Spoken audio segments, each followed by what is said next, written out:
And why do we need money to obtain these resources? Because of real or assumed scarcity. We don't usually pay for air and tap water because it is in such high abundance, selling it would be pointless. So then, logically speaking, if resources and technologies applicable to creating everything in our societies, such as houses, cities, and transportation, were in high enough abundance, there would be no reason to sell anything. Likewise, if automation and machinery was so technologically advanced as to relieve human beings of labor, there would be no reason to have a job. And with these social aspects taken care of, there would be no reason to have money at all.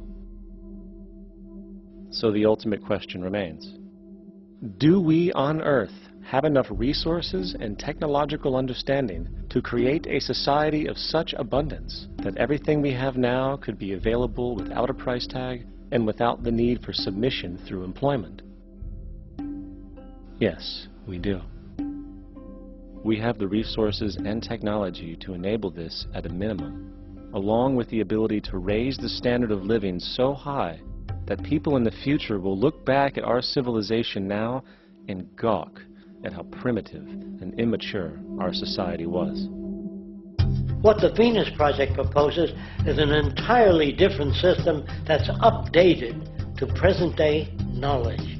We've never given scientists the problem of how do you design a society which would eliminate boring and monotonous jobs, that would eliminate accidents in transportation, that would enable people to have a high standard of living, that would eliminate poisons in our food, that would give us other sources of energy that are clean and efficient. We can do that out there.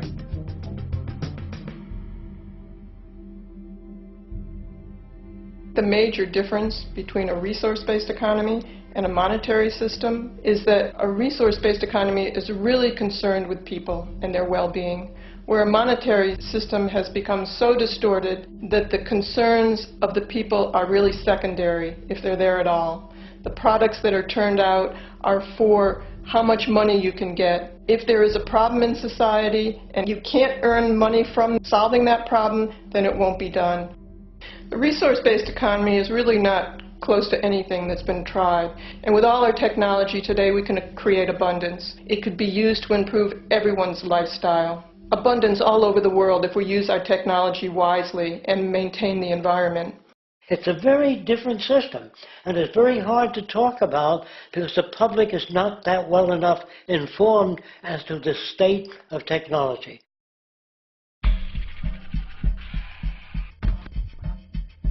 At present, we don't have to burn fossil fuels.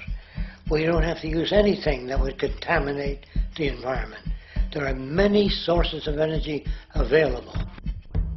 Alternative energy solutions pushed by the establishment, such as hydrogen, biomass, and even nuclear, are highly insufficient, dangerous, and exist only to perpetuate the profit structure that industry has created.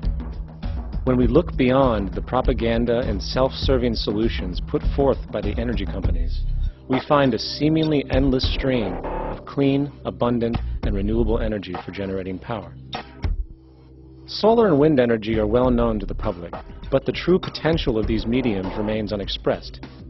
Solar energy, derived from the sun, has such abundance that 1 hour of light at high noon contains more energy than what the entire world consumes in a year. If we could capture 1/100% of this energy, the world would never have to use oil, gas, or anything else. The question then is not availability, but the technology to harness it. And there are many advanced mediums today which could accomplish just that, if they were not hindered by the need to compete for market share with the established energy power structures. Then there's wind energy. Wind energy has long been denounced as weak, and due to being location-driven, impractical. This is simply not true. The U.S. Department of Energy admitted in 2007 that if wind was fully harvested in just 3 of America's 50 states, it could power the entire nation. And then there are the rather unknown mediums of tidal and wave power. Tidal power is derived from tidal shifts in the ocean. Installing turbines which capture this movement generates energy. In the United Kingdom, 42 sites are currently noted as available, forecasting that 34% of all the UK's energy could come from tidal power alone. Wave power, which extracts energy from the surface motions of the ocean, is estimated to have a global potential of up to 80,000 terawatt-hours a year. This means 50% of the entire planet's energy usage could be produced from this medium alone. Now, it is important to point out that tidal, wave, solar, and wind power requires virtually no preliminary energy to harness, unlike coal, oil, gas, biomass, hydrogen, and all the others. In combination, these four mediums alone, if efficiently harnessed through technology, could power the world forever. That being said, there happens to be another form of clean, renewable energy which trumps them all: geothermal power. Geothermal energy utilizes what is called heat mining, which, through a simple process using water, is able to generate massive amounts of clean energy. In 2006, an MIT report on geothermal energy found that 13,000 zettajoules of power are currently available in the Earth, with the possibility of 2,000 zettajoules being easily tappable with improved technology. The total energy consumption of all the countries on the planet is about half of a zettajoule a year. This means about 4,000 years of planetary power could be harnessed in this medium alone. And when we understand that the Earth's heat generation is constantly renewed, this energy is really limitless and could be used forever.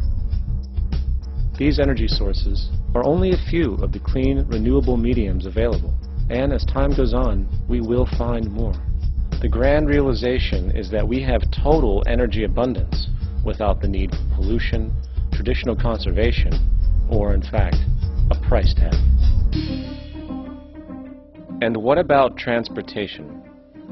The prevailing means of transportation in our societies is by automobile and aircraft, both of which predominantly need fossil fuels to run.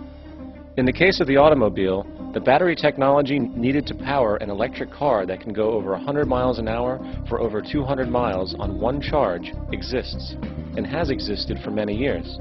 However, due to battery patents controlled by the oil industry, which limits their availability to maintain market share, coupled with political pressure from the energy industry, the accessibility and affordability of this technology is limited. There is absolutely no reason other than pure, corrupt profit interest that every single vehicle in the world cannot be electric and utterly clean, with zero need for gasoline. As far as airplanes, it is time we realize that this means of travel is inefficient, cumbersome, slow, and causes far too much pollution. This is a maglev train. It uses magnets for propulsion. It is fully suspended by a magnetic field and requires less than 2% of the energy used for plane travel. The train has no wheels, so nothing can wear out. The current maximum speed of versions of this technology, as used in Japan, is 361 miles per hour. However, this version of the technology is very dated. An organization called ET3, which has connections with the Venus Project, has established a tube-based maglev that can travel up to 4,000 miles per hour in a motionless, frictionless tube, which can go over land or underwater. Imagine going from LA to New York for an extended lunch break, or from Washington, D.C. to Beijing, China in 2 hours. This is the future of continental and intercontinental travel: fast, clean, with only a fraction of the energy usage we use today for the same means. In fact, between maglev technology, advanced battery storage, and geothermal energy, there would be no reason to ever burn fossil fuels again. And we can do this now if we were not held back by the paralyzing profit structure